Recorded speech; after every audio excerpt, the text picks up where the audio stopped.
السلام عليكم ورحمة الله تعالى وبركاته. أتمنى أن يكونوا إخوان بخير وعلى خير في أتم الصحة والعافية.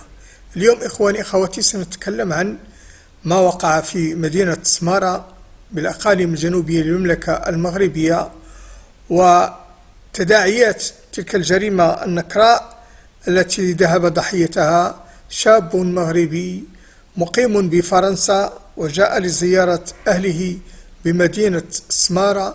جاء من أجل أن يقيم خطوبة أو حفلا لخطوبة من أحد أقربائه، فتم قتله بذلك المقذوف. ولحد الآن السلطات المغربية لا زالت تقيم التحريات وتقوم بكل ما يمكن لمعرفة الحقيقة ومن وراء تلك الجريمة النكراء.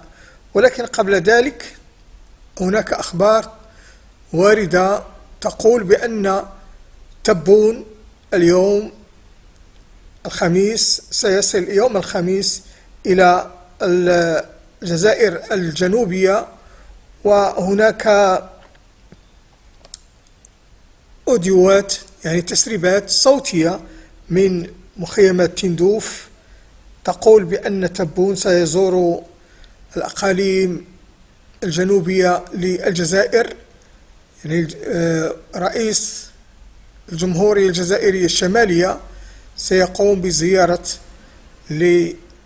للجمهورية الجزائرية الجنوبية، وسيكون في استقباله الرئيس الثاني إبراهيم غالي. فنسمع هذه التسريبات ونعود بعد ذلك لتفسير أو الوقوف عن أسباب وتداعيات تلك الجريمة النكراء التي وقعت في مدينة سمارة. السلام عليكم ورحمة الله، مرحبا وسهلا. القرب رانا نبلغ لكم السلام كاملين اللي نعرفه هون واللي ما نعرفه. عندنا الشقة عند المنابر، غير اللي دخلنا نريك هذا المنبر عندنا هنا رسالة توفزين عندنا. ده هو وقت اللي يلا نوصلوه فيه رسالة والله فكرة والله من بعد وقت. هذا هو اللي نختاروا نقولوا هلا في الوقت اللي ده هو. ورانا موجهين هاي رسالة لأهل الصحراء الأحرار اللي قيوريين على وطنهم وقيوريين على أولياتهم وقابضين عهد ديك الرجالة اللي ماتت اللي استشهدت واللي مازالت تستشهد إلى اليوم هذا وعاطية روسها من أجل ولياتها. رانا موجهين هذه الرسالة جميع الصحراويين. هذا الراجل جاي يوم الخميس هون اللي هو تبون يجي يوم الخميس للتندوف، وهذه فرصة لأهل الصحراء إذا كانكم يعطيكم ولانا تحلوا شي من المشاكل اللي عندكم. تتكون جماعة من الناس اللي تعرف تتكلم، هاي الناس الكبار المحترمة تتقانى منها مجموعة وتقيم تجبر ذا الراجل اللي يجي يوم الخميس وتطرح عليه مشاكلكم. وأول بعد مشكلة عندي أنا هي لمن يوفرونا لمن، هاو الناس يوفرونا لمن. هاي المسألة الأولى. المسألة الثانية يعطونا درونة، شي طيح درونة ويعطونا درونة. احنا ما نقدروا نسموه داخل الحرب، ويوميا نزقلوا كل شهر نزقلوا 6 و7 يعني 5 قاعد لا 5 اللي تضربها في العام تجيك 60 راجل. احنا مالنا مساخين برقاج واحد وش قال 60 للعام. معناها هاي فرصة، وهذا مولي لاشي معاون قيادتنا ومعاون رايسنا وتقيم جماعة تتقانى. عندنا ياس من المشاكل منها مولي تحسين هذه المرضى اللي في العاصمة وفهرا هذه مقر تمنت ومقر بالكور. يلا تسوي نعرف لهم شي ذيك المرضى الفم، ينعرف شي لدواها وينعرف شي لتغذيتها وينعرف شي لحالها كامل. هاي نقطة ثانية مولي تعليم. هاي التركة اللي تقرأ فم يلا تمولي نعرف لها شي اللي تقرأ عند الجزائر حديثي اللي عمرها ما شاء الله. والنقطة الثانية هذا التراخيص مولي نحن اللي معه صالحنا يا غالي حدوا حمولة معينة ويقلعوا عن هذه التراخيص. ما هي معقولة رقاش يعود لا يدور يوم رقل قايس الزوايل عنده والله يعلى اللي بغايته، يعود يفوت اسبوع ولا اسبوعين يلود الترخيص يشريه مليون ومليون و40، ومنين يعود فيه قزوار قاع والله لا يلحق مليونين. لا ولا معقوله مولي حد يجي الجموعه عقاب النهار يجبر الترخيص يجبر البراج قفل ويظل يباع ليله السبت والحد نهارين يفوت من برا وحد يدخل الا الاثنين. ما هو معقول يا اخوتي، هذا مولي نبغوه لا ينقلع عنا. النقطة الثانية مولي اخبار الواتسات، هاي اخبار الواتسات اللي عرقت فيها هذه الصحراء اللي قليل حد سالك منها، نبغوهم مولي لا يطرحوا عليه هذا الملف. ملف الواتسات يالتو ينقلع عنا، كله يقية من هون ماشي قلبه على شوكه وعياله ورجع وينقفل عليه، وياسر قاعد يمشي اللي على طريق موريتانيا وتكلفوا الخيال. هاي مولي نقطة نبغوا مولي هو لا يجيون، هاي النقاط نبغوها كاملة تنطرح ليه. النقطة الثانية احنا مولي خلاقهم هون في الحمادة عادنا 40 عام عندنا حق الجنسية. ياسر من الأمور اللي أنا قاعد ماني عارف ولا حاجة لالي، يالت الناس تجتمع والله جماعة من ذي الصحراء الصبح ولا نهار الثاني وتعرف ذاك اللي تقول توجدوا وتجبر ذا الراجل وتطرح عليه مشاكلنا اللي نحن حاسين بها ومؤلمتنا ومؤلمة شعبنا، وذا مولي لا زايد خير على قيادتنا، لا زايد خير عليهم. وهذه راي لا فكره، راي والله لا تقعد تعود صالحه وتقعد تعود والله بعد ما صالح قاع منها شيء. قال لا انا اخترت نقولها في ذا الوقت اللي قبال، هاي فرصه انا نقول عنها فرصه. ومرحبا وسهلا للجميع. إذن إخواني أخواتي، من خلال التسريب الصوتي من مخيمات تندوف، الأجواء كتقول أو الأصوات، بعض الأصوات كتقول بأن تبون غادي يقوم بزيارة إلى مخيمات تندوف. ما غاديش نقول بأن هذه زيارة سابقة، ولكن غادي نقولوا بأنها زيارة ربما نحطوها في إطار واحد ضمد جراح، وكذلك إذا كان النواح والبكاء في المرادية فنديب في مخيمات تندوف. وغادي يمشي في هذه الزيارة هذه إن هي كانت فعلا الأخبار صحيحة أنها من أجل باش يتعانق مع إبراهيم غالي اللي هو أغلى رئيس في العالم على مخيمات تندوف.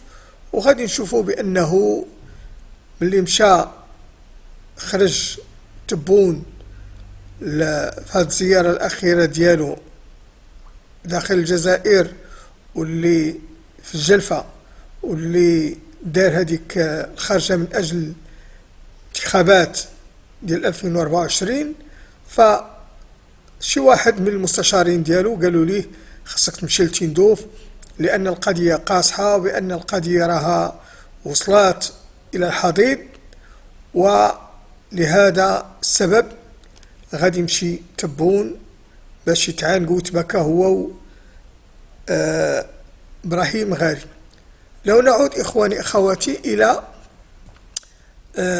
ما وقع في مدينة سمارة، ففي الأمم المتحدة عمر هلال قال كلاما واقعيا، وقال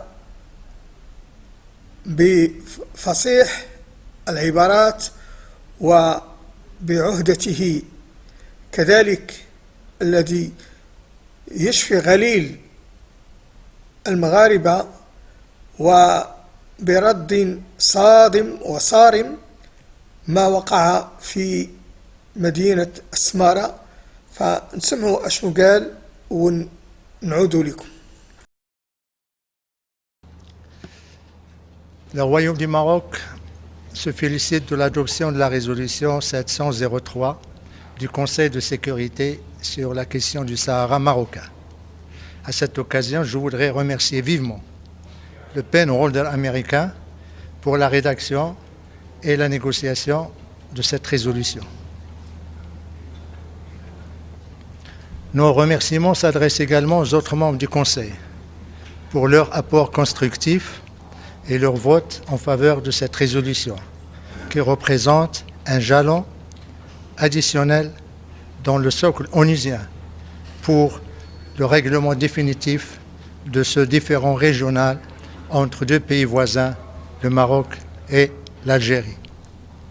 La nouvelle résolution du Conseil de sécurité consacre la sagesse et la clairvoyance du Conseil de sécurité en tant que garant de la paix et la sécurité dans le monde pour mettre fin à ce problème résiduel de la guerre froide. En ce faisant, le Conseil de sécurité s'est basé non seulement sur le droit et la légalité internationale, mais également sur le réalisme, le pragmatisme, le compromis. Cette résolution conforte également la vision et le choix stratégique de Sa Majesté le Roi en faveur de la négociation, le règlement pacifique des différends, la politique de la main tendue, et ce, conformément à l'article 6 de la Charte des Nations Unies et des résolutions pertinentes du Conseil de sécurité. La nouvelle résolution du Conseil de sécurité consacre socles, les 7 fondamentaux pour la résolution de ce problème. 1. La résolution réaffirme la prééminence, la préséance de l'initiative marocaine d'autonomie en tant que seule et unique solution sérieuse et crédible pour régler ce problème. En ce faisant, là également, le Conseil a rejoint non seulement le Maroc, mais également la centaine de pays à travers le monde qui soutiennent cette initiative dans le plein respect de la souveraineté nationale et de l'intégrité territoriale. 2. Le Conseil réaffirme les paramètres de la solution qui doit être politique, réaliste, pragmatique, durable et basée sur le compromis. Non déplaise à l'Algérie et à son proxy, le Polisario, cette résolution signe le 28e acte de décès du référendum, qui est mort et définitivement enterré depuis 2 décennies. 3. La résolution réaffirme également la responsabilité première de l'Algérie en tant que partie prenante principale à ce différend, en la nommant à 5 reprises dans le corps de la résolution et en lui demandant de présenter et de développer sa position afin de faire progresser le processus politique. 4. Le Conseil consacre le cadre des tables rondes du processus politique avec ses 4 participants, ignorant par là même le refus de l'Algérie de reprendre sa place autour de la table ronde. 5. Le Conseil exprime ses vives préoccupations à l'égard de la rupture du cessez-le-feu par le groupe séparatiste armé et le somme de respecter la libre circulation et réapprovisionnement de la MINURSO. 6. La résolution se félicite des réalisations du Royaume dans le domaine de la promotion et la protection des droits de l'homme, désavouant ainsi les allégations fallacieuses de l'Algérie et de son proxy polisarien. Enfin, 7. Le Conseil appelle dans sa 13e résolution consécutive à l'enregistrement des populations séquestrées des camps de Tindouf et demande aux organisations humanitaires internationales de suivre les pratiques onusiennes lors de l'acheminement et la délivrance de l'assistance alimentaire afin d'en prévenir le détournement par le groupe séparatiste armé, le Polisario, et les responsables algériens, comme cela a été confirmé dans le dernier rapport du PAM qui a été publié en janvier de 2023. Voilà, je suis à votre disposition pour toute question que vous voudrez poser. Adla, s'il vous plaît. La presse a parlé hier de 4 explosions dans la ville de Smara. Est-ce que vous aurez plus d'informations sur les responsables ? Effectivement, comme l'a souligné la presse internationale, les radios, il y a eu 4 déflagrations dans la nuit de samedi à dimanche, dans la ville spirituelle du Sahara marocain, dans la ville de Ma'al-Ainin, le grand leader de l'opposition et surtout combattant, qui a combattu la colonisation espagnole. C'est en pleine nuit que ces 4 explosions ont eu lieu. Je vais vous montrer ici. C'est une ville qui est connue pour sa sérénité, pour la qualité de sa vie et surtout pour le pacifisme de ses populations civiles. Les 4 explosions dont vous avez fait mention, madame, elles sont pratiquement dans le même périmètre. Première explosion, c'est dans le quartier industriel. Deuxième explosion, c'est dans le Hay Salam. Troisième, Hay Salam. Et le 4e, Hay El-Wahda. Vous voyez, c'est pratiquement la ville et sa périphérie. Il n'y a aucune installation civile, comme vous pouvez le constater dans la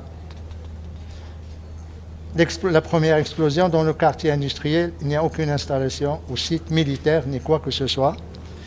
Deuxième, Hay Salam également, vous voyez des bâtiments, vous voyez des rues, vous voyez des terrains vagues.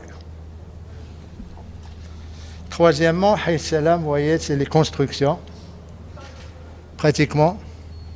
Et Hay Nahda également, vous voyez des bâtiments, des rues. C'est dans ces quartiers que ces explosions ont eu lieu. Nous déplorons malheureusement un martyr, un jeune garçon de 23 ans qui s'appelle Hamza, qui ne vit même pas là-bas, qui est venu voir sa tante pour demander la main de sa cousine. Il vit en France, dans la ville de Tarbes.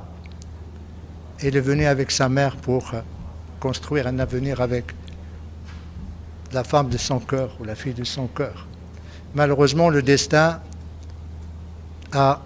on a décidé autrement, ou je dirais ceux qui ont organisé, perpétré ces explosions lâches, ignobles, on a décidé autrement. Nous déplorons également 3 blessés, dont 2 dans un état grave et qui se trouvent encore aux urgences à l'hôpital militaire de Laayoune. Immédiatement après ces explosions, qui ont eu lieu pratiquement vers minuit 30, la MINURSO a été avisée. Et comme vous le savez, la MINURSO a également des postes d'observation à Smara. Ils sont venus immédiatement. Ils ont constaté que les explosions ont eu lieu dans des quartiers civils, des maisons civiles, un mort et des blessés civils. Et bien sûr, ils vont faire leur rapport au quartier, ici le headquarter, au secrétariat de l'ONU. Et bien sûr, le Conseil de sécurité sera saisi par ce rapport. Les autorités marocaines, de leur côté, ils ont demandé à ce qu'il y ait, à travers le procureur général auprès de la cour d'appel de Laayoune, qui a demandé à ce qu'on diligente, la police judiciaire de diligenter une enquête afin de vérifier ou d'identifier les détails scientifiques, mais également balistiques de ces explosions. Le Maroc est un pays légaliste. Pour le moment, nous sommes dans la phase de l'enquête, de la collecte d'informations. Nous n'accusons personne parce que tout simplement, nous attendons les résultats probants de cette enquête. À ce moment-là, nous agirons. Mais nous ne pouvons pas ignorer qu'il y a un faisceau d'indices qui sont là également probants. Les faisceaux d'indices, il n'y a pas un, il n'y a pas deux, il n'y a pas trois, il y en a plusieurs, et qui versent pratiquement vers la même direction qui s'est prononcée elle-même. Le premier indice, c'est la le communiqué qui a été publié par le groupe séparatiste armé, le Polisario. C'est le communiqué 901, où il est dit que, là j'ai le communiqué en français, où il est dit que c'est ce qu'ils appellent l'armée de libération sahraoui a ciblé 3 régions. Le Mehbes, Smara, Farsia. Smara, il parle de l'explosion et de projectiles qu'ils ont lancés dans la nuit de samedi à dimanche. Premier indice. Et là, c'est un communiqué officiel du Polisario. Deuxième indice, lorsque les radios et les télévisions du monde, les agences de presse ont commencé à parler de ces explosions, le Polisario, et en le citant, à aucun moment, il n'a démenti.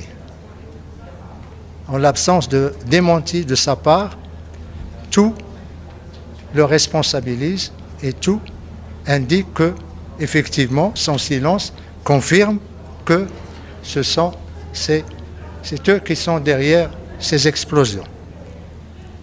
Comment pourrions-nous qualifier tout en attendant les résultats et les conclusions de l'enquête de la police judiciaire de la Younes Mara? Nous savons que le droit international, le droit humanitaire international, les résolutions des conseils de sécurité qualifient toute attaque ou tout ciblage des civils ou des villes civiles comme acte terroriste, comme acte de guerre.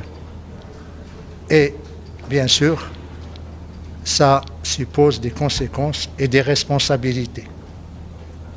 Pour le moment, tout ce que nous pouvons dire, c'est que ces attaques ou ces explosions, cette victime innocente, que j'appellerai Shahid, qui a attristé tout le Maroc, ne resteront pas impunis. Les responsables devront assumer leurs responsabilités juridiques, mais également politiques. Pas seulement ceux qui ont perpétré ces attaques, mais ceux également qui sont derrière eux, ceux qui les abritent, ceux qui leur fournissent les missiles ou les katyusha ou les mortiers. Parce que tout simplement, quand il y a une déflagration, ça laisse des traces. Ça laisse parfois des indices techniques de l'origine qui va permettre au Maroc la traçabilité de l'explosif et la traçabilité du missile, du katyusha ou du mortier.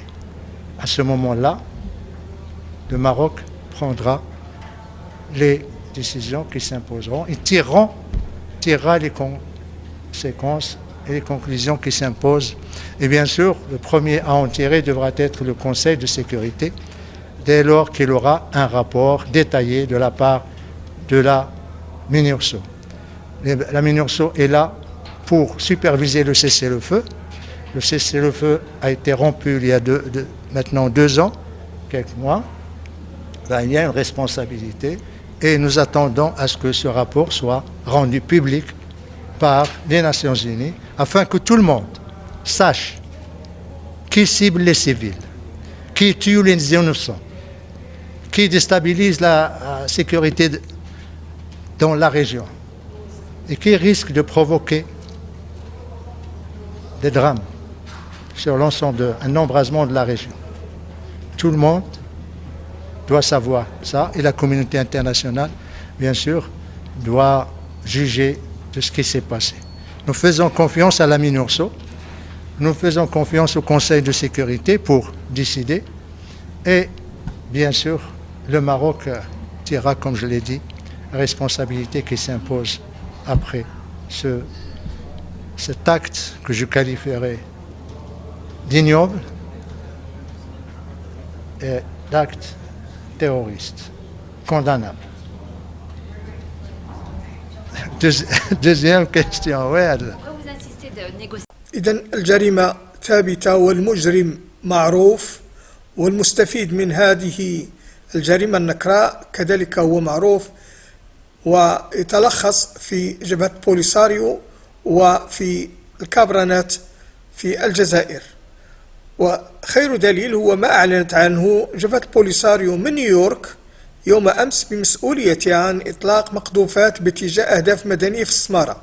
وقال ممثل جبهة البوليساريو في نيويورك سيدي محمد عمر: في إطار الحرب نقوم بمهاجمة جميع مواقع قوات الاحتلال المغربي، نحن في حالة حرب ولو أن دولة الاحتلال لا تريد الاعتراف بها.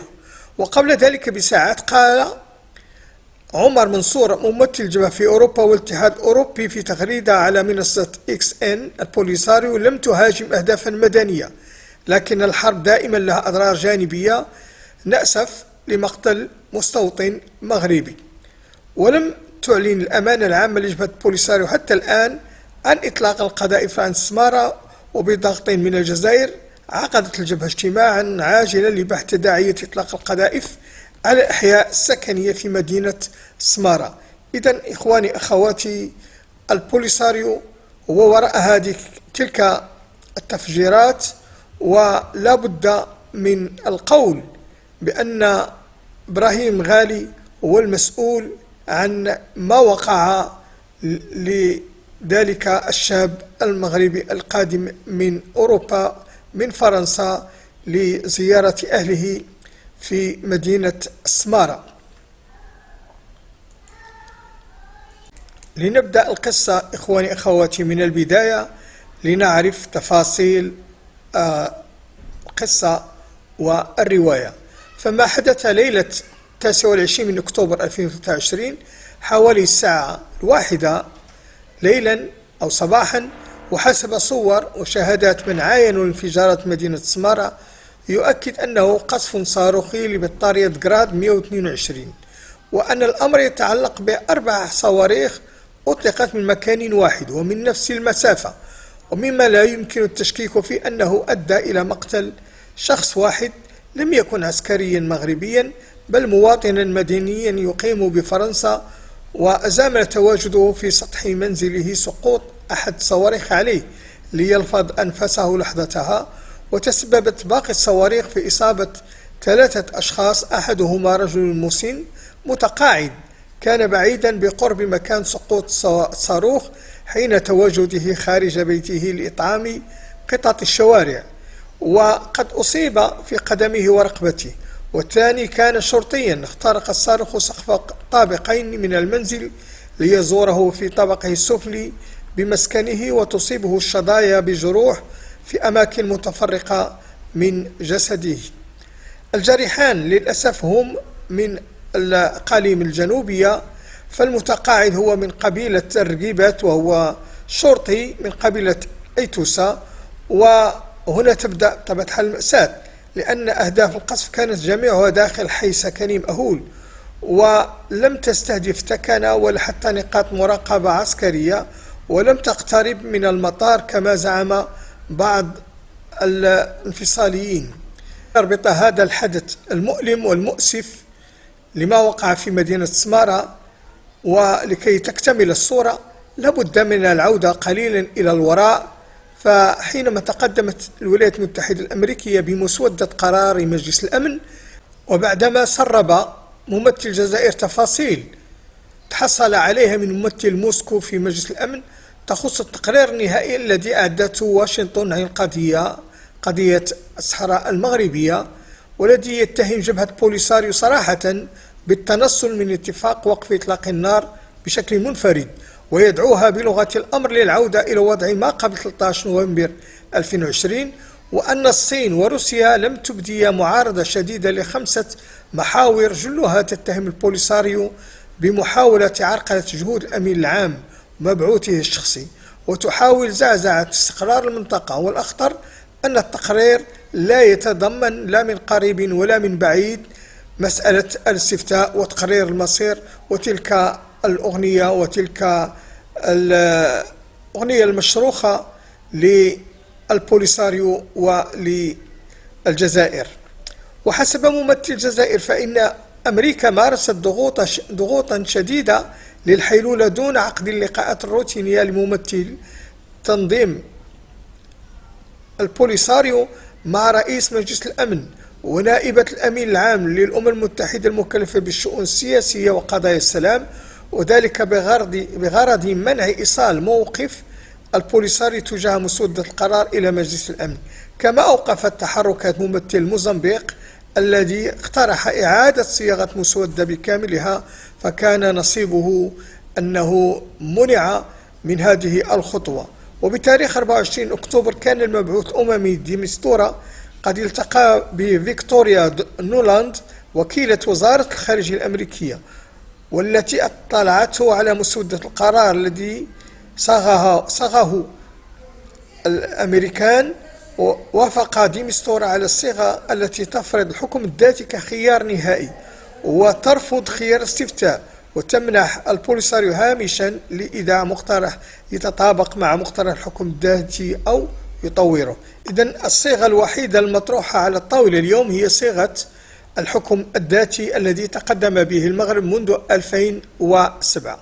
هذه التطورات صادفت وصول مايك جونسون صديق الرئيس الأمريكي السابق دونالد ترامب إلى رئاسة مجلس النواب الأمريكي، وجرى دعمه حتى يسمح للكونغرس بتمرير عديد القوانين من أجل تسريع تمكين الدول الصديقة لأمريكا من الدعم العسكري، خصوصا إسرائيل وأوكرانيا، وإخراج قانون يسمح بتصنيف الحركات المسلحة التي تستهدف المدنيين وتأسرهم وتقذف الأحياء المأهولة في خانة الإرهاب. وهذا ما ينتظر البوليساريو في المستقبل لمنع إدانة إسرائيل من طرف القانون الأمريكي، وبالتالي تجنب هذا الكيان الغاصب مستقبلا أي مساءلة قانونية في المجلس الأمن.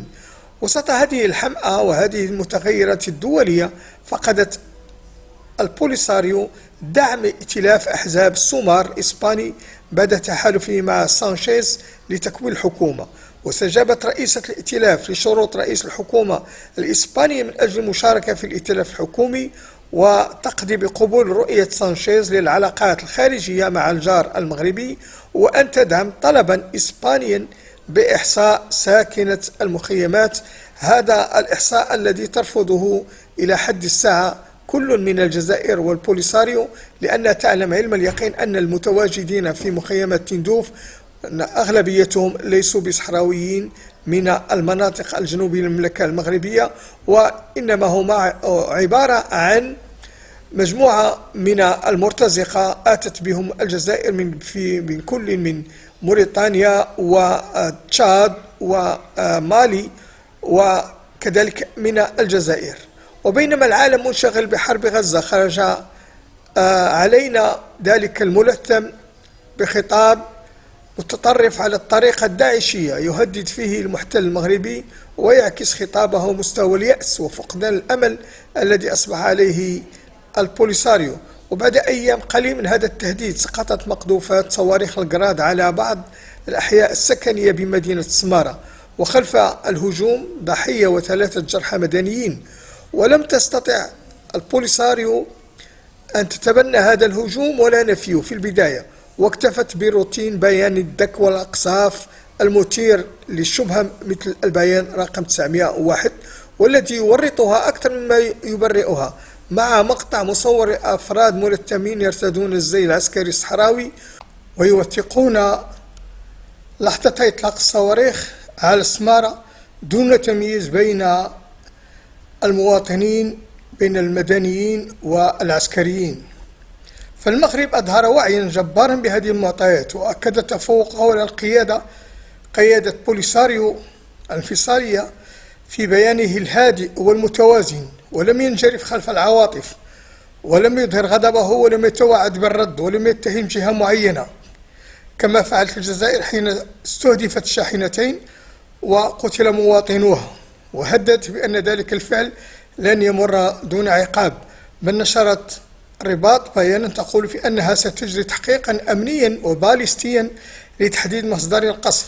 واستعمل المغرب لمصطلح التحقيق الباليستي، يعني ضمني أنه سيتم إشراك أطراف دولية في التحقيق كالولايات المتحدة الأمريكية والخبراء العسكريين الأمميين، وكأن الرباط تحصلت على ما كانت تنتظره من أدلة توريط الجزائر وليس البوليساريو فقط. فالرباط اليوم لديه الشريط الذي يهدد فيه ذلك الشاب المرتب مدني وعسكري دولة المغرب، ولديها بيان القصف الدك 901 الذي يتضمن استهداف قطاع سمارة. وتناقلت كل وسائل العالم السمعية والبصرية مشاهد الضحية المدني الذي قضى بسبب القصف، لأنه حسب ما يروج يحمل الجنسية الفرنسية. وسيكون لديها التقرير الباليستي للخبراء العسكريين الدوليين الذين يوثقوا البصمة الجزائرية في التعديل الذي خضعت له صواريخ جراد 122. وقد يجد الخبراء ما يشير إلى حزب الله في حال تأكد وجود أنفاق أو أوصلت المجموعة المهاجمة إلى المكان الذي قصفت منه مدينة سمارة. ومع وجود رئيس لمجلس النواب الأمريكي من الجمهوريين يستطيع الضغط على الكونغرس، ستكتمل أركان وشروط تصنيف جبهة البوليساريو كمنظمة إرهابية ترعاها الجزائر، وسنكون أمام وضع جديد يصعب التعايش معه، لأن البوليساريو هو من سيدفع الفاتورة، ولأن الهنتاتا الحمقى أخذهم الحماس في هذه المغامرة وقرروا توريط البوليساريو والجزائر، كما يقال بأن حماس ورطت شعب غزة في حرب ظالمة، رغم علمهم أن المقارنة بين البوليساريو وحماس لا يمكن أن تحصل لاختلاف القضيتين. فالبوليساريو ليس كشعب غزة، وما يوجد في مخيمة تندوف هم محتجزون رهائن عند الجزائر لا يستطيعون الخروج من تلك المنطقة إلا بتصريح من الجنرالات في الجزائر ومن الاستخبارات الجزائرية. والمدن التي تستهدفها البوليساريو بسوادها الأعظم من الصحراويين المغاربة، ناهيك على أن من تستهدفهم البوليساريو هم مسلمون ومغاربة مثلهم. إذن الجريمة اليوم ظهرت بكل أركانها، والمستفيد من هذه الجريمة معروف وقد عرفت ملامحه، ويتجلى في كل من البوليساريو والجزائر.